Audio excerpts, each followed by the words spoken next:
Gerardo Herrera Corral realizó su doctorado en la Universidad de Dortmund, Alemania. Llevó a cabo estancias postdoctorales en el Laboratorio Nacional Fermi en Estados Unidos, así como en el Centro Brasileño de Investigaciones Físicas en Río de Janeiro, Brasil. En la física moderna contamos con una teoría del origen del universo. A esta teoría la conocemos como la teoría del Big Bang o la teoría de la gran explosión. Y de acuerdo con ella, el universo se originó hace 13.800 millones de años. Ha sido investigador en el sincrotrón alemán de electrones en Hamburgo y científico asociado en el Centro Europeo de Investigaciones Nucleares en Ginebra, Suiza. Actualmente es profesor titular del Departamento de Física del Centro de Investigación y de Estudios Avanzados. Ha publicado más de 320 artículos en revistas internacionales especializadas en el área de física de partículas elementales. Ha editado 10 libros y dirigido 10 tesis de maestría, 14 de doctorado y 3 de licenciatura. Desde hace 23 años trabaja en la colaboración ALICE del Gran Colisionador de Hadrones en el Centro Europeo de Investigaciones Nucleares. Yo creo que todo el mundo a lo largo de su vida se plantea preguntas como si existen más dimensiones que las que conocemos, más de las 3 dimensiones espaciales y el tiempo. Todos nos preguntamos qué es el tiempo, por qué fluye el tiempo. Todos nos preguntamos cómo es el mundo microscópico, cómo es el universo, si hay vida en otros planetas.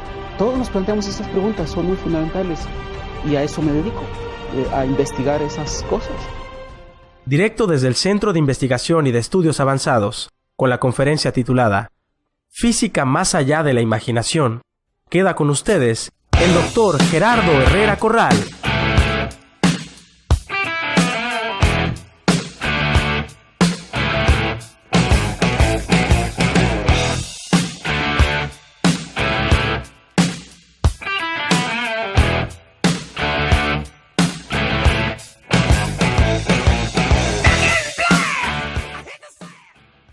Pues muchas gracias por la invitación, muchas gracias por estar aquí. Yo voy a platicarles sobre física, aunque la conferencia está más orientada a la tecnología, pero todos sabemos que si no hay ciencia no hay tecnología. Entonces voy a platicar un poquito sobre el proyecto en el que hemos trabajado por muchos años y el proyecto en el que la Universidad de Sinaloa también es parte, pero solamente como solamente como parte inicial de mi charla, que serán temas de la física moderna que se ha convertido en una física más allá de la imaginación. Entonces, por eso el título. Pero antes de que los físicos empiecen a imaginar teorías que después son difíciles de concebir, está una física que está muy basada en la imaginación misma. Y eso tiene que ver con el laboratorio más grande del mundo, el Centro Europeo de Investigaciones Nucleares, que se encuentra en Ginebra, en Suiza. Esa es una caricatura del lugar donde se encuentra.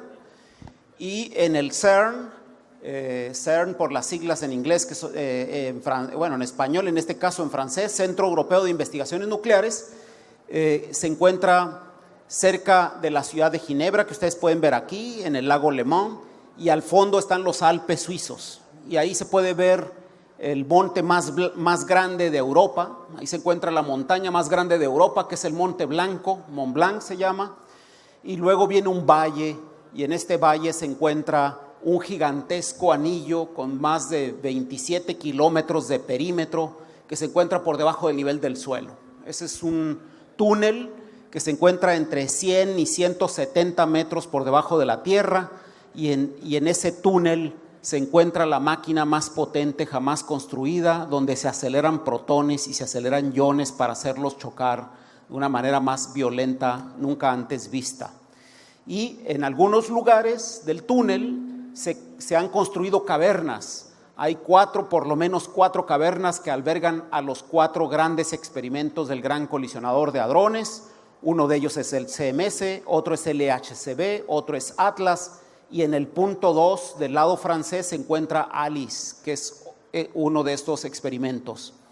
ALICE es el experimento en el que un grupo de mexicanos participa desde hace más de 20 años. Es una colaboración internacional y la Universidad de Sinaloa es parte de esta colaboración internacional. De tal manera que lo que vamos a conversar hoy aquí no tiene que ser en lo absoluto temas que son ajenos a ustedes. Vamos a platicar sobre temas de investigación científica y tecnológica en la que ustedes pueden participar. Entonces consideren ustedes esta charla como una invitación a formar parte del proyecto del que vamos a platicar hoy aquí, ¿sí? No lo vean como algo lejano, sino como algo en el que ustedes pueden hacer sus tesis de licenciatura, sus tesis de maestría y sus tesis de doctorado.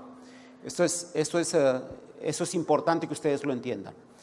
Pues entonces les decía que se encuentra en Ginebra, en la frontera entre Suiza y Francia. Es un laboratorio gigantesco y si ustedes ven ese túnel, por dentro se ve más o menos así.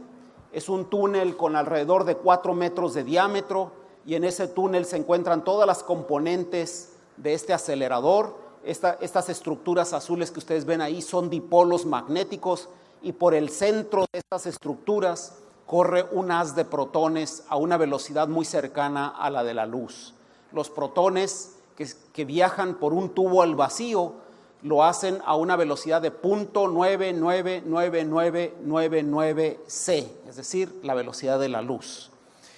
¿Cuál es la idea? ¿Por qué hacen los físicos estos experimentos? ¿Por qué construyen estas grandes máquinas? Pues hay una razón muy importante para eso que tiene que ver con la estructura de la materia. Queremos entender cuál es la estructura más fundamental de la materia y eso significa entender de qué están hechas las cosas. Hoy sabemos que todo lo que nos rodea está hecho de moléculas, que esas moléculas están formadas por átomos y ustedes ven ahí, no sé si se alcanza a ver el electrón, pero los 2 electrones, pero ese es un átomo de helio. Un átomo de helio está formado por un núcleo donde se encuentran 2 protones y 2 neutrones y alrededor de él circulan 2 electrones. Pero hoy sabemos que esos átomos no son lo más fundamental que existe en la naturaleza. Los protones que forman ese núcleo, los 2 protones y los 2 neutrones, están formados a su vez por partículas más pequeñas a las que llamamos quarks. Y en el modelo naive, en el modelo ingenuo de los protones, pensamos que un protón está hecho de 3 quarks y un neutrón también está hecho de 3 quarks. Un protón está hecho de 2 quarks U y un quark D, mientras que un neutrón está hecho de 2 Ds y un U, ¿sí? Y estos quarks sí son, según entendemos actualmente, las partículas más elementales de la naturaleza. Todo lo que nos rodea está entonces hecho de quarks y de leptones, porque los electrones que están aquí también son partículas elementales. El proyecto Gran Colisionador de Hadrones quiere entender la estructura más fundamental de la naturaleza y lo más interesante de esto es que esta investigación del mundo microscópico está muy relacionada con el macrocosmos, está muy relacionado con la astronomía y está muy relacionado con el origen mismo del universo, como van ustedes a ver en un rato. De tal manera que nuestra actual concepción del átomo es como se ve aquí. Ahí tenemos un átomo de helio y un átomo de helio está formado por 2 protones, pero un protón está hecho de 2 quarks U y un quark D, pero también en ese átomo hay 2 neutrones que están hechos de 2 quarks D y un U. Y todo esto se encuentra encerrado en algo que conocemos como núcleo para formar ese átomo, ¿no? Desde 1860 y tantos conocemos la tabla periódica de los elementos y ustedes en sus clases de química lo deben aprender, ¿no? Y se tienen que aprender por lo menos el primer grupo de hidrógeno, litio, sodio, potasio, rubidio, cesio, francio, ¿no? Todo el mundo se tiene que aprender cuáles son los elementos de los diferentes grupos de la tabla periódica. Es algo que conocemos desde Mendeleev. Pero déjenme decirles que la nueva tabla periódica de los elementos es un poco distinta y es más sencilla de aprender. Esta es la nueva tabla periódica de los elementos. Consiste de 6 quarks y de 6 leptones. Y estos 6 quarks tienen nombres mucho más imaginativos. Este quark se llama arriba, este quark se llama abajo, este quark se llama encanto, este se llama extraño, este se llama verdad y este se llama belleza. Y para no hacer tan largos los nombres, los físicos les hemos dado nada más el nombre de la primera letra de up, down, charm, strange, truth and beauty, ¿sí? De tal manera que esos son los 6 quarks que forman a los protones, a los neutrones, que forman a los átomos, que forman a las moléculas, etc. Pero también existen 6 leptones, y de los 6 leptones, Todos estamos familiarizados con uno de ellos, que es el electrón, porque el electrón es el responsable de la electricidad, sabemos que circulan alrededor de los núcleos, pero hay dos parientes más pesados del electrón, uno se llama muón y el otro se llama tau, y asociados con ellos están unos neutrinos, que son unas partículas muy pequeñas, con una masa muy pequeña, que han sido muy elusivas, pero que forman parte de los 6 leptones de los que está hecho toda la materia. En realidad, si ustedes se tienen que aprender la tabla periódica de los elementos, no se tendrían que complicar tanto la vida si se aprenden la primera familia. Esta es la primera columna, se le conoce como la primera familia, es la más ligera y es la más importante porque todas las demás, cuando se llegan a producir en la naturaleza, decaen hasta formar solamente quarks, U's, D's, electrones y neutrinos. De tal manera que todo lo que nos rodea está hecho de estos 4 elementos de la tabla periódica. Pero además de esos quarks existen otras 4 partículas que son las de fuerza, decimos los físicos. Existen las partículas de materia y existen las partículas de fuerza. Y las partículas de fuerza son las que se encargan de unir o desunir a estas otras para formar conglomerados. Por ejemplo, el fotón, que es luz, es considerado un campo de fuerza y es el que media la interacción electromagnética. El que unas partículas tengan una carga positiva y otros una carga negativa y que estos se atraigan o se repelen, tiene que ver con el fotón. El fotón es el que está en medio. 2 partículas positivas se repelen porque están intercambiando fotones. Entonces decimos que el fotón es una de las partículas de fuerza. Pero no nada más existe la interacción electromagnética, también existe la interacción débil, y la interacción débil de la misma manera está mediada por el bosón Z y el bosón W. Y luego tenemos una interacción fuerte, que es la que une a los quarks para formar a los protones y a los neutrones, y esos quarks se juntan no de manera electromagnética, sino a través de la interacción fuerte que está mediada por una partícula gluón, por la partícula que conocemos como G, pero es del inglés glue, que significa pegamento. ¿Okay? Además de las partículas de materia y de las partículas de fuerza, existe una más, que es la llamada partícula Higgs, que está aquí, y que muchos de ustedes probablemente escucharon en los periódicos como la partícula de Dios, ¿no? Se hizo famosa con el nombre de partícula de Dios, nombre que a los físicos no nos gusta mucho, porque tenemos alguna relación difícil con la iglesia, pero nosotros la conocemos como Higgs, y es esa partícula H. Era la única partícula que faltaba para completar la tabla periódica de los elementos. De tal manera que ustedes son la primera generación que ve ya desde sus comienzos, desde los comienzos de su educación, a la tabla periódica de los elementos completa. Son privilegiados porque son los primeros. Yo cuando nací y fui a la escuela no me podían enseñar esto porque esta no estaba completa, era hipotética, ¿no? Entonces aprovechen para verla, para solazarse viendo por fin completa la tabla periódica de los elementos, y háganlo porque probablemente en muy poco tiempo va a estar otra vez incompleta, porque nos vamos a dar cuenta de que a lo mejor no son las partículas más elementales, puede ser que existan otras más elementales que estas y entonces vamos a estar otra vez buscándolas, ¿no? Cuando se completó la tabla periódica de los elementos fue el 4 de julio del 2012, es muy reciente, ¿no? Y por eso nosotros los físicos decimos que es un día histórico, porque fue el día en que se descubrió al Higgs. Y ustedes deben estar pensando cómo se puede descubrir una tal partícula. Entonces les pongo aquí un video que les ilustra muy rápidamente cómo funciona esto. Se producen protones en un acelerador lineal que los mete en un acelerador circular y luego los inyecta en uno donde se les comunica una energía cada vez mayor. Finalmente entran al superproton, síncroton, donde los protones llegan a una energía de 450 GeV y luego esto los inyecta al gran colisionador de hadrones. Si ustedes ven por dentro eso, pues van a ver el túnel y lo primero que ven son grafitis de los físicos, ¿no?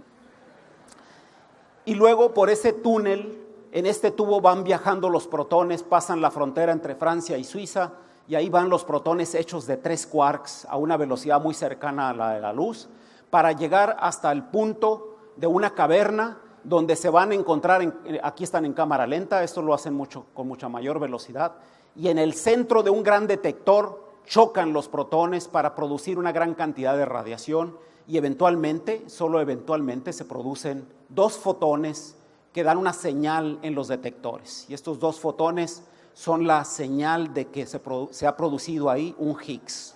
Es la manera como los físicos observamos a estas partículas que les acabo de mostrar. Y eventos como esos son muy raros, no ocurren todos los días. Se demoró el proyecto 2 años coleccionando millones y millones de eventos para poder salir, dar una conferencia de prensa y anunciar que el Higgs había sido descubierto, ¿no? Es así como funciona la física de altas energías, construyendo grandes detectores. Este es uno de ellos, este es el detector ALICE, y lo pongo el detector ALICE porque es el detector del Gran Colisionador de Hadrones donde tenemos participación los mexicanos. Ustedes, para que se den una idea de lo que es esto, pueden ver a una persona aquí. Es un edificio gigantesco. Este es el tamaño de una persona, de tal suerte que ustedes tienen aquí casi 20 metros de altura. Es un detector que tiene más de 30 metros de largo y está hecho de diferentes dispositivos. Para ser más concreto, está hecho de 19 detectores. Son 19 subsistemas. Y de esos 19 subsistemas, 3 fueron diseñados y construidos en México por investigadores, por estudiantes, por técnicos e ingenieros de instituciones mexicanas. Está el detector de rayos cósmicos, que son estas barras que se encuentran arriba en la parte superior del magneto. En la construcción del detector de rayos cósmicos participaron la Universidad de Puebla, la Universidad de Sinaloa y el CINVESTAB. Y luego tenemos el detector B0, que es un detector que se encuentra a 3 metros del punto de interacción aquí, es un disco. Y ese detector B0 fue diseñado y construido por investigadores de la Universidad Nacional y del CINVESTAB, pero participó también de manera muy importante la Universidad de Sinaloa y sobre todo ha participado la Universidad de Sinaloa en la operación de este detector y en el mantenimiento. Y luego, finalmente, en 2015 instalamos un tercer detector, el detector AD, que son estos cuadritos que ustedes ven aquí, a 20 metros del punto de interacción, y este detector AD, que está funcionando desde el 2015 en el detector ALICE, fue diseñado y construido por la Universidad de Sinaloa y el CINVESTAB. Ese es el trabajo de Ildefonso León que hace rato mencionaba el rector acá. Entonces, para el diseño, la construcción y la operación de esos detectores es importantísima la participación de los jóvenes, porque de hecho déjeme decirle que los que hacen esto son los jóvenes, ¿no? Que ya estamos viejitos, nada más damos las instrucciones y ya. Son los jovencitos, de tal manera que siempre nos interesa mucho invitarlos para que participen, porque necesitamos del talento de los jóvenes que hagan la chamba, ¿no? Pues bien, les decía, en estos detectores ha participado la Universidad de Sinaloa, de tal manera de que lo que hablemos acá no es algo abstracto que sea ajeno a ustedes, es algo que les interesa, espero que les interese como una posibilidad para hacer una carrera científica y tecnológica, porque no es solamente física la que está involucrada acá, son también tecnologías de electrónica, de computación, de mecánica, etc. ¿Qué es el experimento ALICE? ¿Cómo funciona? Pues miren, acá les pongo rápidamente un video. Ese es el detector ALICE. Ustedes ven ahí las personas. Se encuentra a varios metros por debajo del suelo. Y si ustedes lo abren para ver qué es lo que se encuentra allá dentro de este gran edificio de instrumentos, pues vamos a ver a todos los subsistemas, todos los detectores, y luego vamos a ver cómo se encuentran en el punto de interacción los iones pesados o los protones que vienen para colisionar y producir una gran cantidad de radiación. Y esa radiación vuela en todas direcciones. Ustedes están viendo el tiempo que le lleva llegar a los diferentes dispositivos. Estos son nanosegundos y son las diferentes partículas que se han producido en la colisión. Eso es lo que hacemos. Nosotros tenemos que construir estos dispositivos para medir la trayectoria de cada una de esas partículas, la energía, el momento, la identidad de cada una de ellas. Es el trabajo que realizamos en altas energías. ¿Qué es lo que ocurre cuando 2 iones pesados colisionan? Tienen ahí una simulación de 2 iones de plomo que se ven como si fueran unas tortillas que se aproximan y chocan. Y cuando lo hacen, se producen todas estas partículas que salen volando en todas direcciones. Ese es el encuentro de dos iones pesados. Probablemente ustedes se imaginaron a los iones de plomo siempre como unas esferas, y ustedes los vieron aquí como si fueran unas tortillas, y eso se debe a que estos iones están viajando a una velocidad muy cercana a la de la luz, y es un efecto relativista el que se achatan en la dirección del vuelo. ¿Sí? Es un efecto relativista. Pues el estudio de esta colisión de dos iones de plomo a la más alta energía jamás lograda es el centro, es el foco, es la especialización del experimento ALICE en el que trabajamos los mexicanos. Si nosotros vemos en cámara lenta o tomamos unas fotos de la colisión de esos iones pesados, vamos a ver lo siguiente, vamos a ver cómo se aproximan los iones pesados, vamos a ver el momento exacto en el que se tocan, y luego el choque donde se empiezan a producir partículas y todas esas partículas volando en todas direcciones. Pero si queremos ver más a detalle qué es lo que ocurre, entonces aquí abajo ustedes ven las tres fotografías en el momento en que los iones están cruzando, en el momento en que chocan, y hay un momento justo en la colisión que es muy breve. Es el momento cuando los dos iones están justamente empalmados, en que la materia en el centro de la colisión alcanza densidades extraordinarias. Las temperaturas que se logran aquí son gigantescas.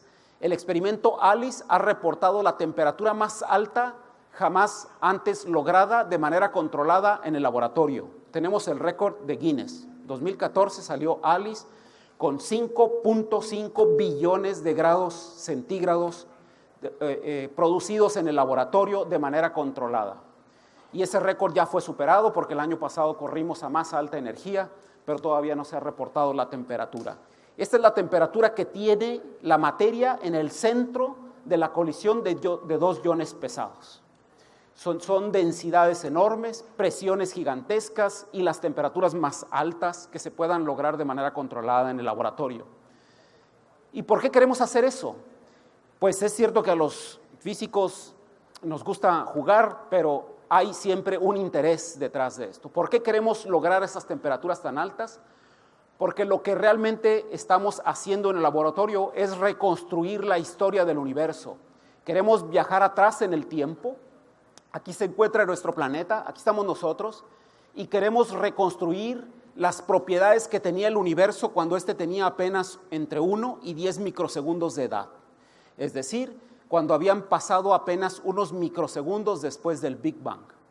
Hoy sabemos que el universo se originó en una gran explosión, una pequeña gran explosión, y cuando apenas habían transcurrido 10 microsegundos desde el Big Bang, la temperatura era de 5.5 billones de grados centígrados, eran densidades extremas, y pensamos que en ese momento los quarks y los gluones de los que hablábamos hace rato estaban formando un plasma, a lo que llamamos el plasma de quarks y de gluones. En ALICE hemos logrado recrear estas condiciones y hemos logrado producir de manera controlada el plasma de quarks y de gluones. De tal manera que hemos viajado atrás en el Gran Colisionador de Hadrones por todas las etapas por las que fue pasando el universo hasta llegar a este plasma de quarks y de gluones. ¿Por qué queremos entender ese plasma de quarks y de gluones? Porque hemos visto, que estudiando este plasma de quarks y de gluones, si nosotros vemos a detalle cómo se comporta este plasma de quarks y de gluones, por ejemplo, si nosotros vemos cómo se dispersa la radiación de este plasma, después se enfría y producen partículas, lo puede hacer de manera asimétrica, como se ve aquí arriba, o puede dispersar la radiación de una manera más esférica, más simétrica. Esto significaría que este plasma de quarks y de gluones era un gas caliente, y si nosotros vemos que la radiación se dispersa de esta manera, significa que este plasma de quarks y de gluones en realidad era un líquido. Y eso es lo que hemos observado. En el experimento ALICE hemos observado que el universo en realidad comenzó a partir de un líquido, no de un gas caliente como habíamos imaginado. De tal manera que todo lo que vemos a nuestro alrededor surgió de un líquido que probablemente no lo podemos imaginar como se ve ahí. Aquí les pongo dos plasmas de quarks y de gluones. El de la izquierda tiene una viscosidad más baja que el que está a la derecha y por eso lo llamamos un líquido perfecto. El de la derecha es un líquido también, pero tiene una mayor viscosidad y ustedes pueden ver en la nitidez que tienen las componentes de ese plasma. El plasma que hemos observado en ALICE se parece mucho a este de la izquierda. Pensamos entonces que se trata de un líquido perfecto que tiene características muy interesantes, de las que ahorita vamos a hablar más adelante. Pues bien, nomás para que se den una idea de lo que significa ese líquido tan especial, que si ustedes pudiesen tener 1 centímetro cúbico de este plasma de quarks y de gluones, ese centímetro cúbico pesaría 40,000 millones de toneladas. Es decir, una brizna de ese plasma de quarks y de gluones del tamaño de la cabeza de un alfiler pesa más que la pirámide del Sol y de la Luna juntas, ¿no? Y no obstante, este plasma fluye sin resistencia, fluye sin viscosidad porque se trata de un líquido perfecto, ¿no? Pues esa es la física que hacemos, esa es la física del gran colisionador de hadrones y ahora me gustaría platicarles a ustedes qué tiene que ver esto con las ideas de la física moderna. Y esa física que es la nueva física, la física que les toca a ustedes desarrollar, es una física que yo considero está más allá de la imaginación, porque como ustedes van a ver, son conceptos que son cada vez más difíciles de concebir. Resulta que los físicos pensamos que nuestros modelos de la naturaleza están incompletos, que esos protones están hechos efectivamente de quarks, que hay gluones y que hay electrones que son partículas, pero que estas no son elementales. Pensamos que los quarks están hechos de partículas más pequeñas, a las que llamamos cuerdas. De tal manera que se ha desarrollado toda una teoría, que es la teoría de cuerdas, en la que han salido ideas muy interesantes sobre una manera nueva de concebir el universo. La teoría de cuerdas es una teoría del todo, y es una teoría que se ha buscado mucho, hay otras, pero esta es la más exitosa, pero es una de las teorías que nos permiten entender uno de los problemas más importantes de la física moderna, que es juntar la teoría general de la relatividad con la mecánica cuántica. La mecánica cuántica es una teoría microscópica, es una teoría que nos dice cómo se comporta el mundo microscópico. Y la teoría general de relatividad nos dice cómo se comporta el cosmos, cómo se comportan las galaxias, por qué los planetas son atraídos por otros cuerpos. Nos describe cómo funciona la teoría, la fuerza de gravedad. Pero son incompatibles. Mientras que la mecánica cuántica nos explica cómo interaccionan las partículas a nivel microscópico, la teoría general de relatividad nos dice cómo funciona la gravedad. El problema es que son dos teorías distintas que son incompatibles. Y a los físicos no nos gusta eso. Queremos tener una teoría que lo englobe todo. Entonces hemos llamado a esas teorías del todo. Hay varios candidatos, pero uno de ellos, el más exitoso, es la teoría de cuerdas. Y la teoría de cuerdas dice que las partículas están hechas de pequeñas, diminutas cuerdas, algunas son abiertas, otras son cerradas, ahí están 2 cuerdas cerradas. Las teorías más modernas de cuerdas dicen que las que son cerradas son gravitones, eso es una partícula que media la interacción gravitacional, mientras que todas las demás, las cuerdas abiertas, son los quarks y son los leptones de los que hablábamos hace rato, ¿sí? Estas cuerdas pueden unirse y desunirse, interaccionan entre sí, y ha sido tan exitosa la teoría de cuerdas que nos permite explicar en una sola teoría a las dos, a la mecánica cuántica y a la teoría general de la relatividad. Es un gran candidato para entender a la física como un todo. Y esa teoría de cuerdas tiene características que la hacen muy especial y también muy criticada, porque es muy especulativa. Y lo que vamos a hablar de aquí en adelante en mi charla es de muchas ideas especulativas que no están comprobadas. Entonces ahí pongo una alerta. De lo que vamos a hablar ahora son de una buena cantidad de conceptos que se están desarrollando y que se están buscando. Y todos ellos se están buscando en el gran colisionador de hadrones. Son los proyectos del futuro, son los proyectos para ustedes. Así que cuando me invitaron a dar una charla, yo quería dar una charla para jóvenes, porque esto es lo que ustedes van a estar haciendo si les interesa ciencias o ingeniería. Son los conceptos de los que van a estar oyendo hablar el resto de sus vidas, ¿ah? Entonces pongan atención. Y aunque no está completo, pero aquí está una lista de los aspectos que se considera la teoría de cuerdas: una subestructura, simetrías ocultas, quinta dimensión, naturaleza del vacío, universos paralelos, universo holográfico, dualidades, etc. ¿Qué son esas cosas? Pues hablemos de subestructura. Primero pensamos que todavía no llegamos al nivel fundamental de estructura de la materia. Pensamos que existen 3 escenarios posibles para la estructura de la materia. Un escenario es el de subestructura infinita, así dicen los físicos. ¿Qué tal si el universo tiene una subestructura infinita? ¿Qué quiere decir eso? Quiere decir eso que ustedes agarran a un protón y lo dividen y se encuentran que está hecho de otras partículas. Una partícula A está hecha de una partícula B y C. Y luego le dan más energía para tratar de dividirla, pero no alcanzan la energía suficiente para romperla, y esas siguen siendo B y C, pero en algún momento ustedes alcanzan la energía suficiente y las dividen y encuentran que allá adentro hay partículas, que hay subestructura. Y después dividen a esas otras y encuentran que hay otras partículas más diminutas, y esto se llama el escenario de la subestructura infinita. Pero no sabemos si eso es así. Eso hay que investigarlo, no lo sabemos. Es un escenario posible. Pero también existe el escenario el escenario del fondo estable. Esto es que en algún momento lleguemos a encontrar una partícula que es elemental y que por más energía que invirtamos en querer dividirla, no lo logremos, que esa partícula ya permanezca como tal. Esa sería la partícula elemental, ¿no? Y esto se llama fondo estable, pero no sabemos si eso es así.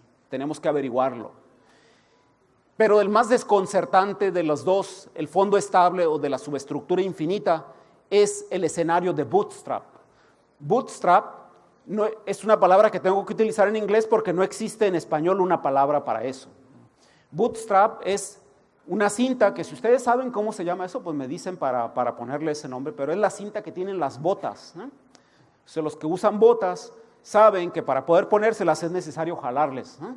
Y entonces hay una cinta que tienen las botas acá atrás, y eso es el bootstrap en inglés. Entonces cuando ustedes se ponen la bota, le jalan de ahí. Y este escenario se llama de bootstrap, porque lo que se piensa como una opción también es que ustedes producen una partícula, tienen una partícula A, ustedes le inyectan energía, la rompen en pedazos y producen una partícula B y C, y eventualmente esas partículas B y C se quedan. Pero si ustedes meten más energía a la partícula B y la rompen, vuelven a producir A. Eso es un escenario locochón, pero posible. Y a ese escenario se le llama bootstrap, porque es como volver otra vez al punto donde ustedes habían arrancado a pesar de que pusieron más energía en él. Hay una historia del barón de Münchhausen en Alemania que tiene que ver con este mecanismo de bootstrap, y es el varón que le pasaban cosas muy extrañas, ¿no? Él en una ocasión iba caminando por el campo y se cayó en un pozo, y estaba tan profundo el pozo que él no podía salir y no había nadie que le ayudara. Entonces, después de un rato, tuvo la genial idea de jalarse de las botas y salir del pozo, y así lo hizo, ¿no? Y eso se llama bootstrap. Eso es más o menos lo que ocurriría en el escenario de bootstrap, en la búsqueda de subestructura. Entonces el gran colisionador de hadrones aumenta mucho la energía para ver si existe subestructura y si eventualmente en esa subestructura encontramos uno de estos 3 escenarios. ¿Ok? Pero no es la única idea que existe, también existe la posibilidad de dualidades. ¿Y qué son las dualidades? Pues voy a hablar de una de ellas, pero más al rato voy a hablar de la más fascinante de las dualidades que tenemos hoy en día. Voy a hablar de una dualidad que es materia-antimateria. La materia-antimateria ya está en el cine desde hace rato, ¿no? Todos ustedes probablemente vieron la película Ángeles y Demonios. La película Ángeles y Demonios comienza en el CERN, ¿no? Comenzó justamente, la primera escena de la película es en el CERN. No es muy agradable porque aunque sí tenemos que pasar con el ojo que nos cheque ahí, pues me parece un poco excesivo de la película que le tengan que arrancar el ojo para romper el sistema, pero Tom Hanks hace las veces de un héroe que está tratando de evitar la explosión de antimateria, ¿no? Los físicos del CERN han producido antimateria en un sótano y tienen ahí almacenada la antimateria con la que se puede producir la bomba más efectiva posible. Porque cuando la antimateria se junta con la materia, todo se convierte en energía y lo hace de una manera súbita, así que eso produciría una explosión.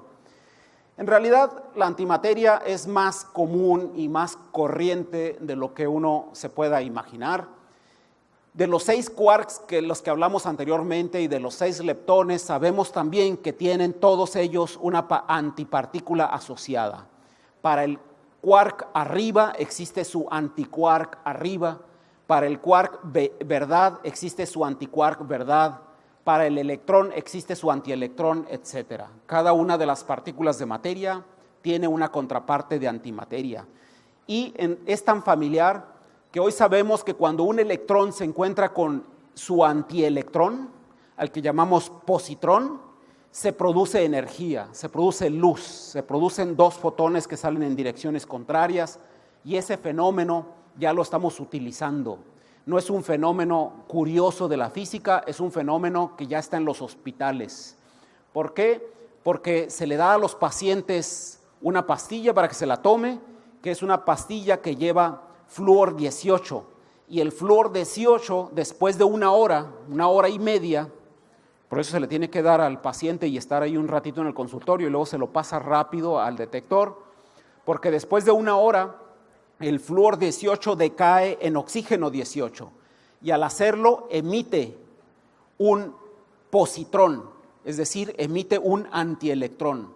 Pero el antielectrón no vive mucho tiempo en nuestro mundo, porque nuestro mundo está hecho de materia y la antimateria se aniquila con la materia, de tal suerte que el positrón que se produce por el decaimiento del flúor radiactivo rápidamente se encuentra con un electrón por ahí. Y al encontrarse con ese electrón, se aniquila produciendo luz, y esa luz sale en direcciones opuestas. Salen 2 fotones, decimos los físicos back to back. Salen en direcciones opuestas. Y si nosotros ponemos la cabeza del señor que se tomó el flúor radiactivo adentro de un instrumento, podemos ver esos 2 fotones.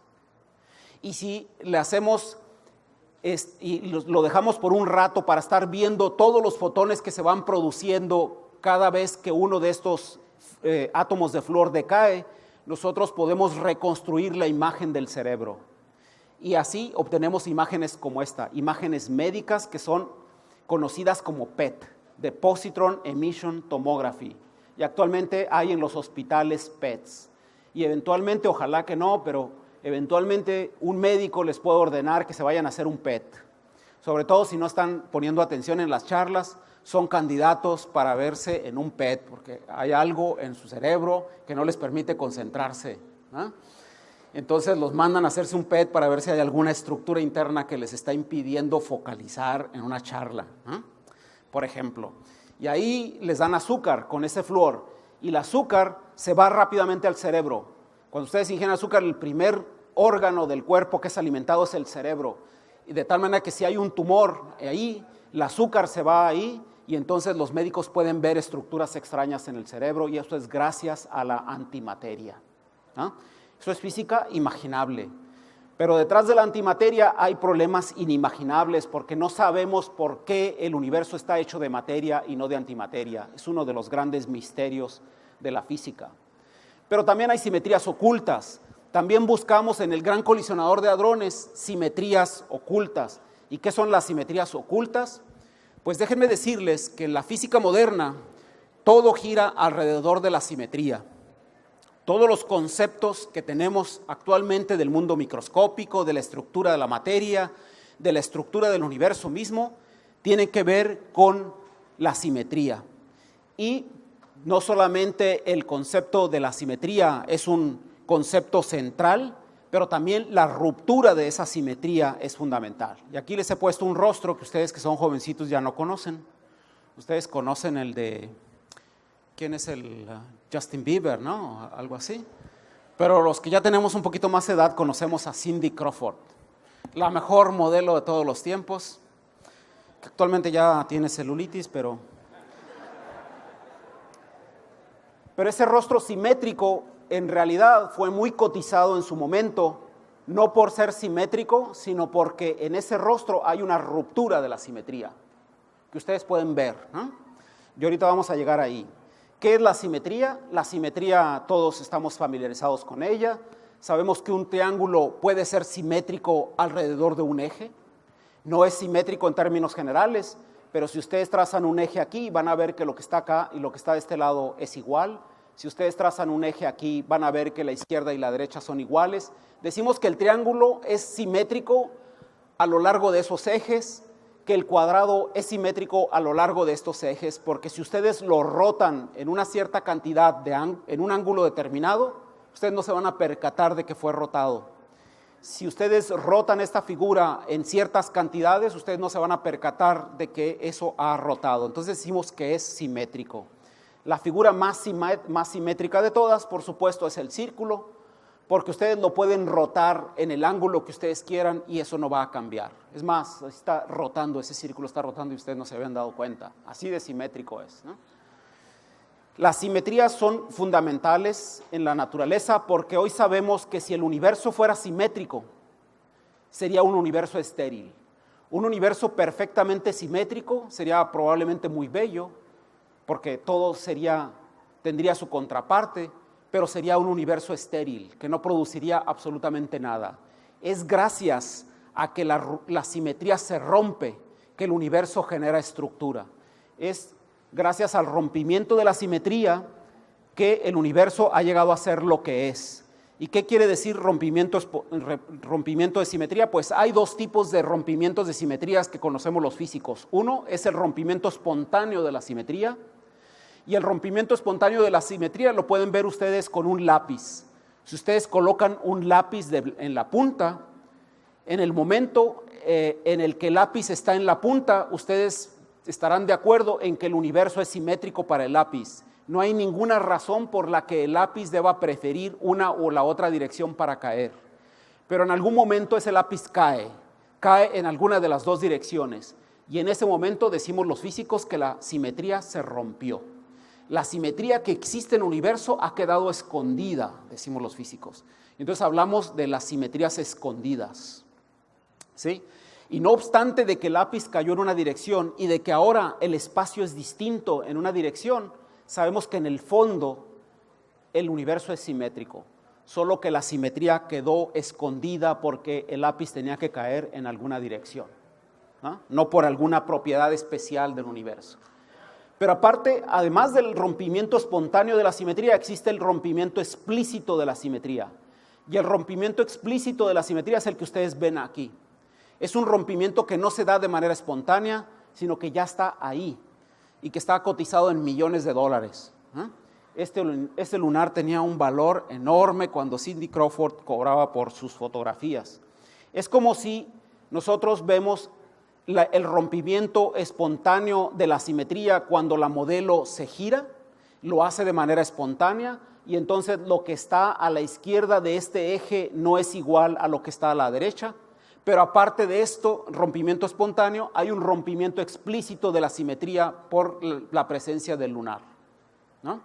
Esos dos conceptos de simetría son fundamentales en la física, pero los físicos ya los conocemos y los hemos entendido bien y los hemos verificado. El descubrimiento del Higgs, del que hablábamos hace rato, la famosa partícula de Dios, es la constatación firme de que las simetrías están ocultas. El Higgs es un rompimiento de la simetría y cuando se descubrió fue la confirmación de esto que estamos hablando acá, de que la naturaleza tiene simetrías ocultas, de que las esconde. Y entonces los físicos nos emocionamos mucho con esos conceptos y ahora estamos buscando más simetrías ocultas. Pensamos que debe haber más simetrías y una de ellas tiene que ver con las partículas elementales de las que hablábamos hace rato. Yo les dije que estaba el universo hecho de 6 quarks y de 6 leptones, de 4 partículas de fuerzas y del Higgs. Y resulta que si ustedes ven las propiedades de estas partículas, van a encontrar que todas ellas tienen un número cuántico al que los físicos le llamamos spin. Spin quiere decir girar, ¿sí? Y resulta que todas estas partículas tienen spin 1/2 y todas estas que están a la derecha tienen un spin entero. Y a los físicos entonces, a las partículas que tienen spin 1/2 les llamamos fermiones y a las partículas que tienen spin entero les llamamos bosones. Pues hoy los físicos piensan que esto que tenemos en el universo en realidad es el rompimiento de una simetría, que en realidad el universo es simétrico y que no hay fermiones y bosones, sino que hay una sola partícula que es ambas cosas. Pero que esa simetría superior del universo se rompió en algún momento de forma espontánea y aparecieron fermiones y bosones. Y a esa simetría que buscamos los físicos la llamamos supersimetría. Y los físicos en el Gran Colisionador de Hadrones están buscando supersimetría. Me tengo que ir un poco más rápido porque es como si ustedes ven a Angelina Jolie, ¿no? Si ustedes ven a Angelina Jolie, ustedes van a ver un rostro que es aparentemente simétrico, ¿no? Y ustedes tienen Angelina amarillo y Jolie rojo y piensan que es un rostro bello porque es simétrico, pero se equivocan. Ese rostro es bello porque es asimétrico. Si ustedes toman una parte del rostro, el lado izquierdo, y lo duplican al lado derecho, así sería Angelina Jolie. Y ese sería una especie de fermión, porque es el rostro que ustedes han construido con un lado del rostro nada más. Si ustedes construyen el rostro con el otro lado, entonces sería así Angelina Jolie. Y es como si esto fuera un bosón. Pero en realidad fermiones y bosones son una sola cosa, y eso es lo que tenemos afortunadamente todos, ¿no? Que es la combinación de esas dos caras que están presentes en un solo rostro, lo que le da probablemente el encanto. Es un poco la idea que está detrás de la supersimetría, en donde en una sola partícula están contenidos los dos, el bosón y el fermión, ¿no? Pero no solamente eso, también se busca en el Gran Colisionador de Hadrones a la quinta dimensión, aunque pues esto también es un concepto más de la ciencia ficción, ¿no? La quinta dimensión está en las películas, si ustedes vieron Interstellar, y si le entendieron, ¿verdad? Porque no todo el mundo le entendió al final que con el tesseracto, ¿no? Y qué onda con el cuate que aparecía ahí, ya, pues estaba en una quinta dimensión. Al final de la película, este cuate, ¿cómo se llama? No me acuerdo con su nombre, se encuentra en una quinta dimensión. La quinta dimensión, a los físicos nos gustó mucho Interstellar, que es una película muy educada, muy bien hecha, con buenos conceptos de la física. Pues la idea es que existe una quinta dimensión y los físicos estamos buscando la quinta dimensión y esto se hace en el Gran Colisionador de Hadrones. ¿Qué quiere decir la quinta dimensión? Pues miren, un objeto de 0 dimensiones es un punto. Un punto no tiene dimensiones, aunque uno se lo imagina como algo que sí tiene, pero en realidad un punto estrictamente hablando no tendría dimensiones. Si ustedes agarran el punto y lo mueven en una cierta dirección, van a generar una línea. Y esa línea es de 2 dimensiones. Perdón, esto ya generan una dimensión. De 0 dimensiones pasan a un objeto de una dimensión que es una línea. Si ahora agarran la línea y la desplazan completa en una dirección, van a formar un cuadrado. Y entonces decimos que los puntos desplazados unidos con los puntos a los que se han movido generan un objeto de 2 dimensiones. El cuadrado es un objeto de 2 dimensiones. Si ahora ustedes mueven todo este cuadrado hacia el frente y unen los vértices, entonces van a generar un cubo y decimos entonces que tenemos un objeto de 3 dimensiones. Si quieren ahora construir un objeto de 4 dimensiones, solamente tienen que seguir el juego.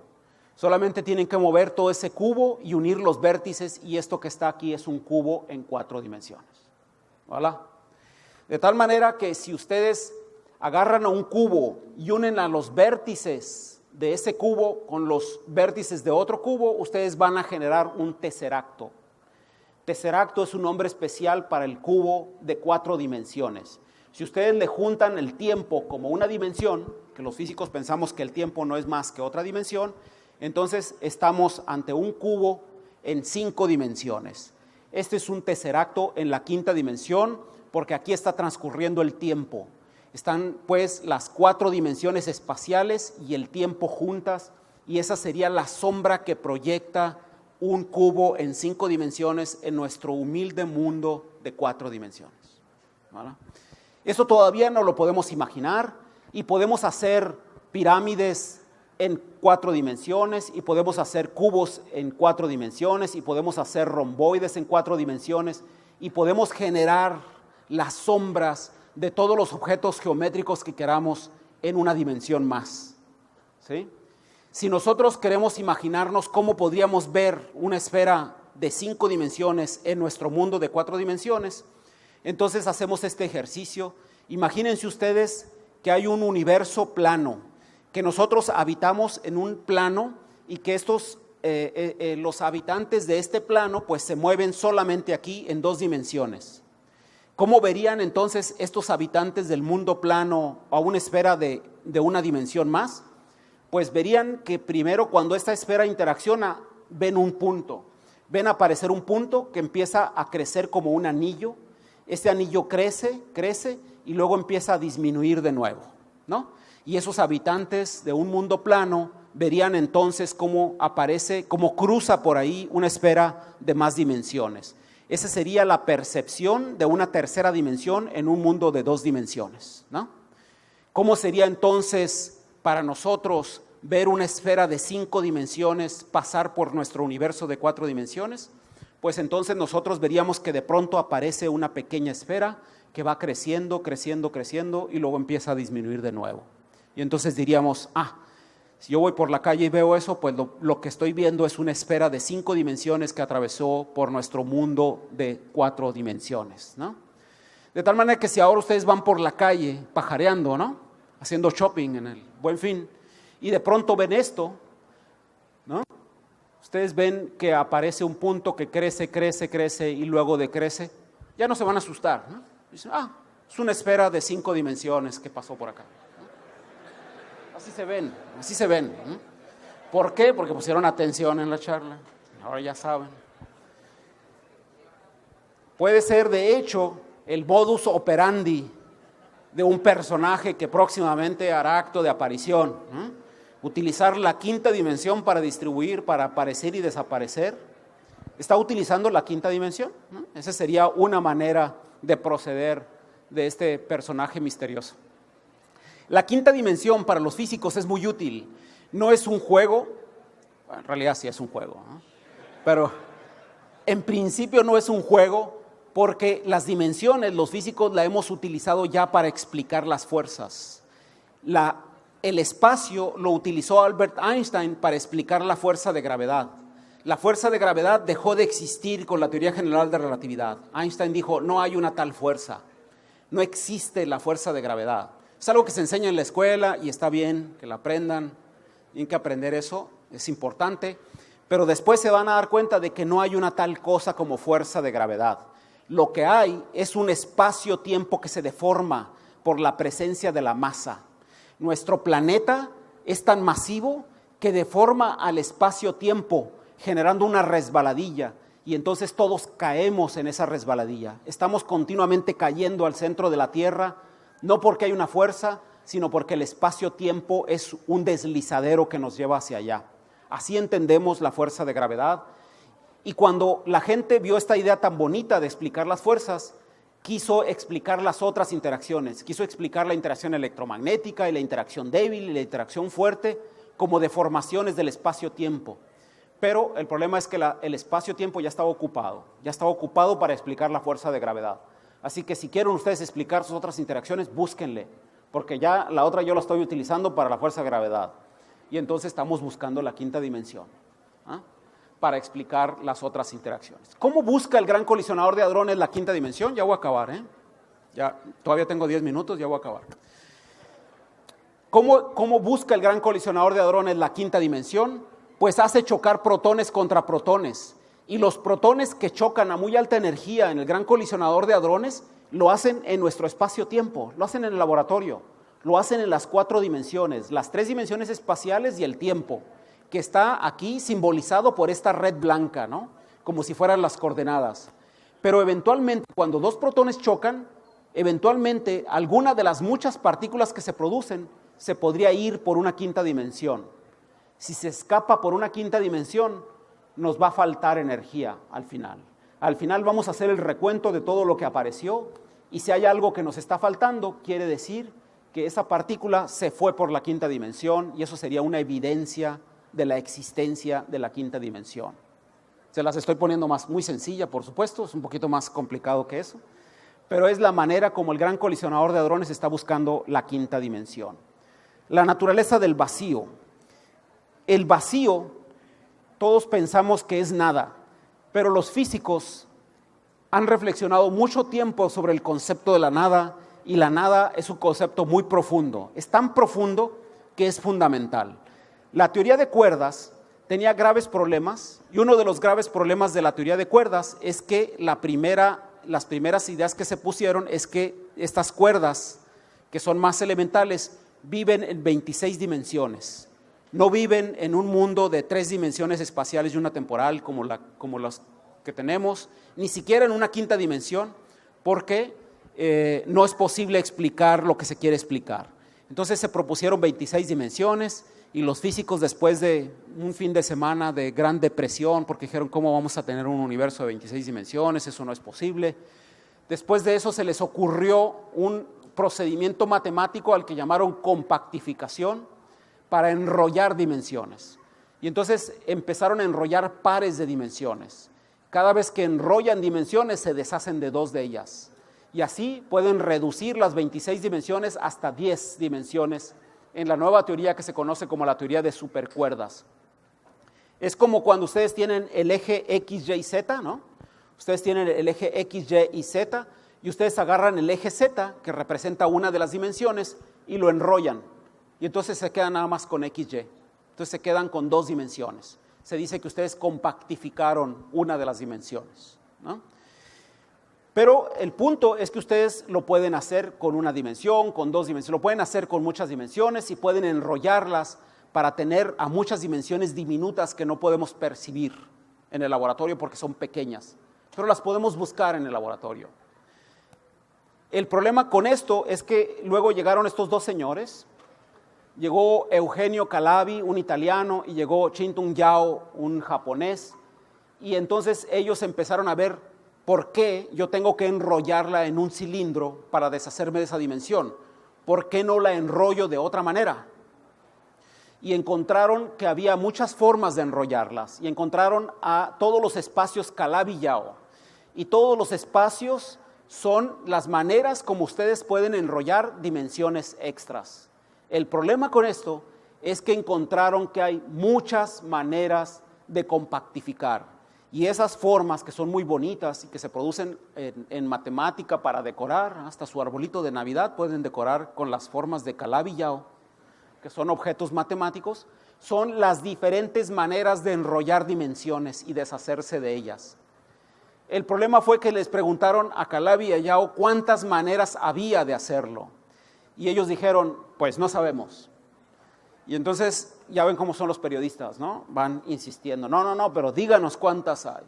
Y entonces hicieron una estimación y se debe haber 10 a la 500 maneras posibles de enrollar las dimensiones. Y cada manera de enrollar dimensiones les genera un vacío distinto. Y un vacío distinto significa para los físicos un universo diferente.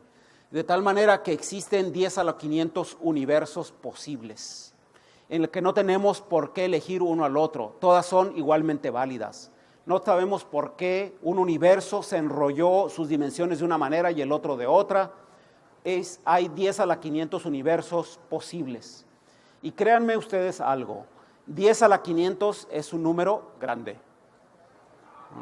muy grande, tan grande que da la posibilidad de pensar en universos paralelos. Es ahí donde surge la idea de los universos paralelos. Hablemos un poquito de universos paralelos.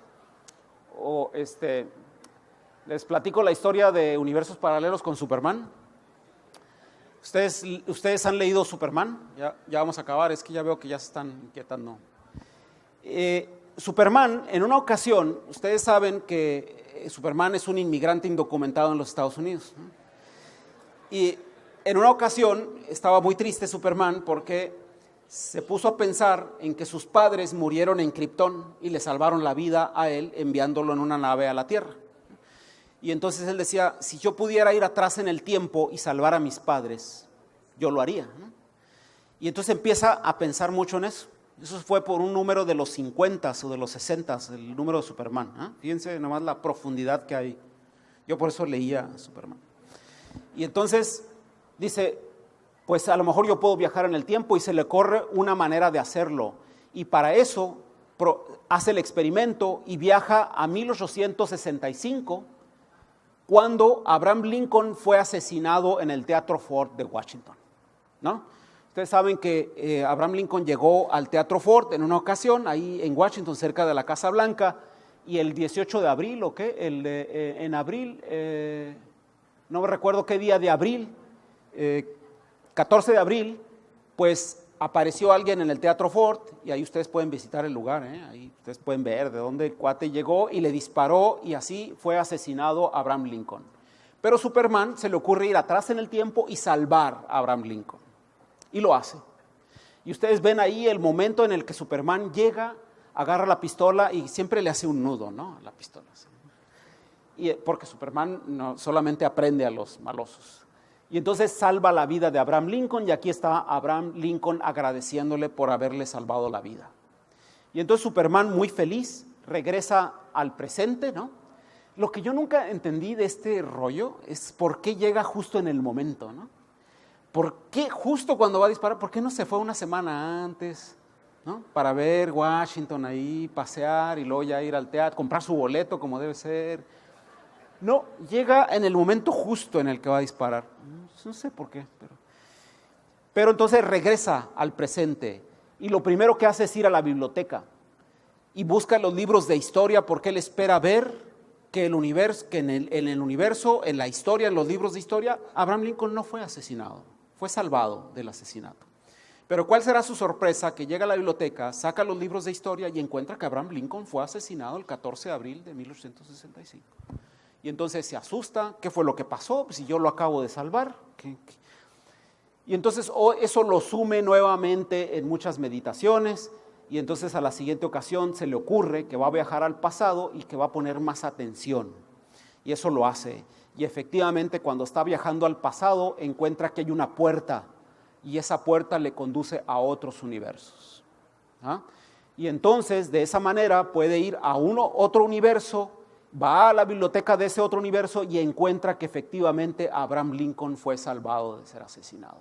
Superman descubrió entonces que existen universos paralelos, que cada acción, cada decisión que se toma en cada momento genera un nuevo universo, y que hay universos en los que Abraham Lincoln fue asesinado y hay otros en que Abraham Lincoln fue salvado y creció, y ese universo se desarrolló en otra dirección. La idea de los universos paralelos empezó a surgir por esas fechas. Hubo alguien antes que los autores de Superman que lo propuso, que fue Borges. Jorge Luis Borges, el escritor argentino, también propuso la existencia de universos paralelos, y luego por ahí un físico propuso también la idea de los universos paralelos, y actualmente es una idea muy útil, muy interesante, muy especulativa. No les estoy diciendo que eso exista, les estoy diciendo que es una idea que se busca. Es probable que no solamente exista nuestro universo con una forma de vacío, que existan 10 a la 500 vacíos con tantos universos como posibilidades hay. Y eso abre entonces la idea de los multiversos y la idea de un paisaje de universos, de los que ya no hablaremos acá, porque ya se me está acabando el tiempo. La idea de un universo holográfico que me voy a saltar, para llegar a las dualidades. Las dualidades es otro de los conceptos que los físicos utilizamos mucho. Hay dualidades por todos lados. Ustedes están viendo aquí una dualidad. Una dualidad es una relación entre dos situaciones que se ven diferentes, pero que realmente son equivalentes. Estos pueden ser dos rostros que se miran, o puede ser un tazón. Y ustedes pueden discutir en qué es una cosa o la otra, pero en realidad es las dos al mismo tiempo. Decimos que hay una dualidad. Ustedes pueden ver esto como un rostro de frente, o pueden ver esto como un rostro de perfil. Es una obra de Erwin Blumenfeld, un artista conceptual moderno. Pero en la física tenemos profundas dualidades, como la dualidad partícula-onda, en la que nos hemos preguntado todo el tiempo si son partículas o son ondas a nivel microscópico. Existe la manera de entenderlas como una dualidad en la que se puede ser las dos cosas al mismo tiempo. Se puede ser un cuadrado y un círculo si tan solo ampliamos un poco nuestra imaginación.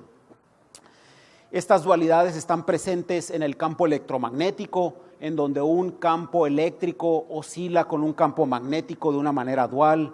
Ustedes pueden ver aquí a un círculo que gira al interior de otro círculo, ¿no?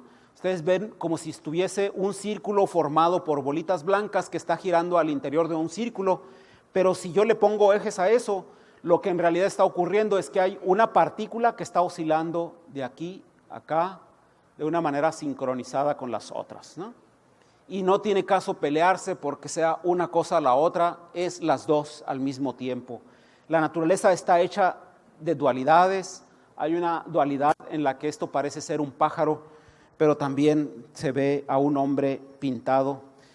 Y eso me lleva a la parte final de mi charla, que es una dualidad inimaginable.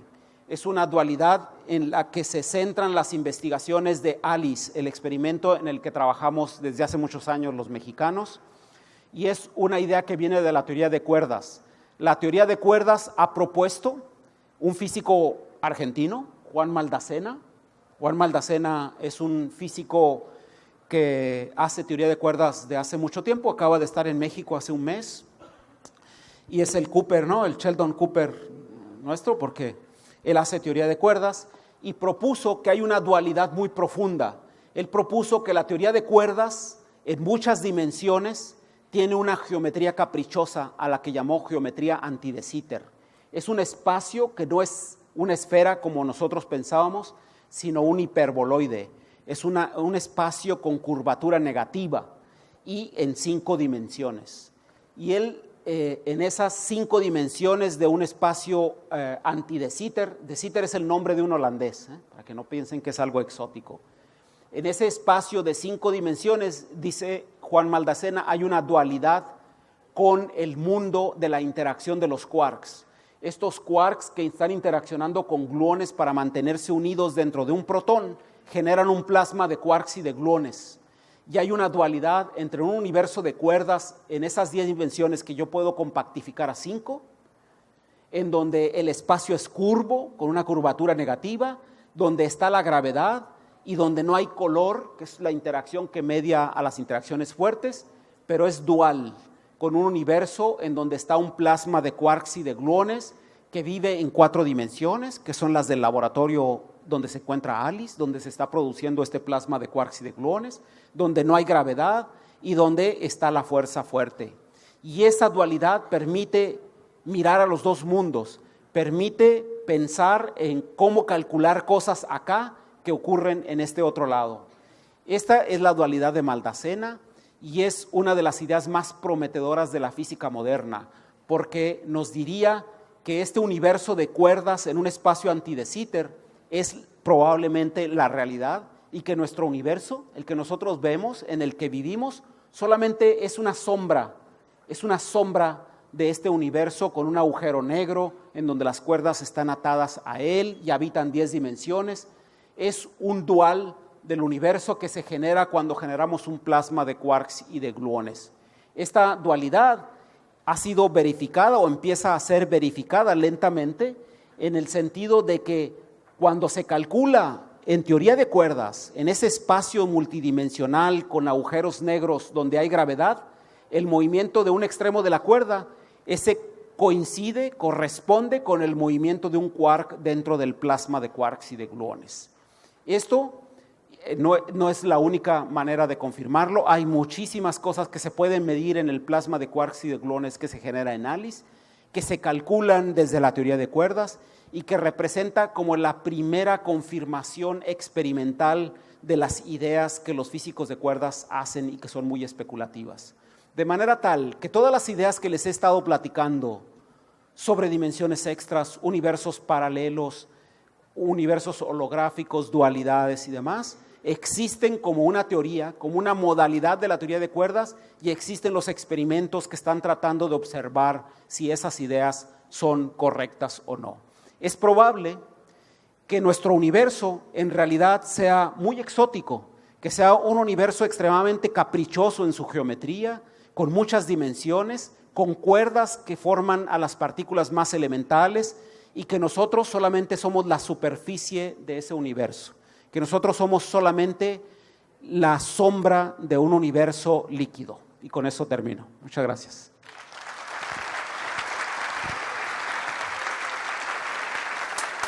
Agradecemos la participación del doctor Gerardo Herrera Corral y le hacemos entrega de un reconocimiento y obsequio por su valiosa colaboración en este Tecnocamp 2.0.